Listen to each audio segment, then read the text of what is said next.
ان میں سے نمبر 1 ایران ہے۔ اگر ہم چلتے ہیں عرب سے مشرق کی طرف تو ایران ایک اعتبار سے یہ بازی لے گیا ہے پورے عالم اسلام پر۔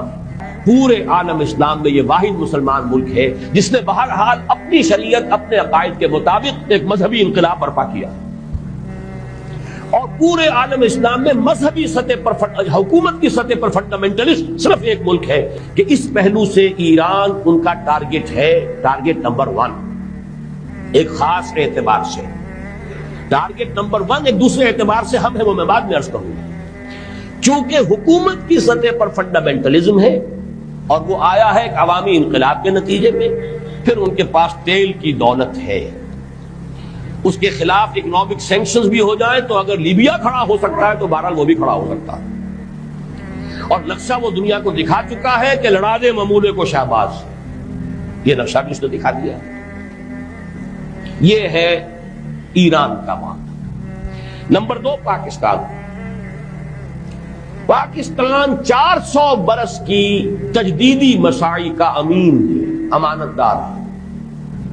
پورے ہندوستان میں مجدد الفسانی رحمت اللہ علیہ، شاہ ولی اللہ دہلوی رحمت اللہ علیہ، سید احمد بریلوی رحمت اللہ علیہ اور ان کا جہاد، پھر اس 20ویں صدی عیسوی میں یا 14ویں صدی ہجری میں علامہ اقبال جیسا مفکر، مولانا مودودی جیسا مصنف، مولانا الیاس جیسا مبلغ، شیخ الہند جیسا مجاہد حریت، پورے عالم اسلام میں ان کا پیرلل کوئی موجود نہیں۔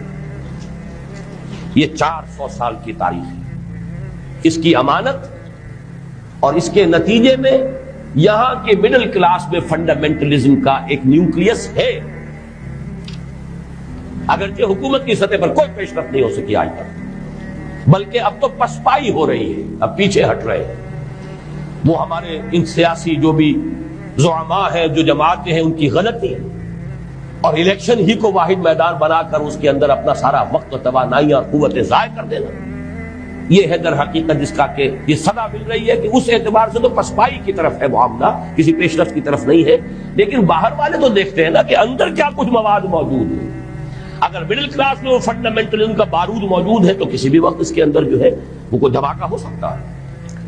دوسری بات جو ان کے لیے ایک اعتبار سے ٹارگٹ نمبر 1 ہمیں بنا رہی ہے وہ ہمارا ایٹمک نو ہاؤ ہے۔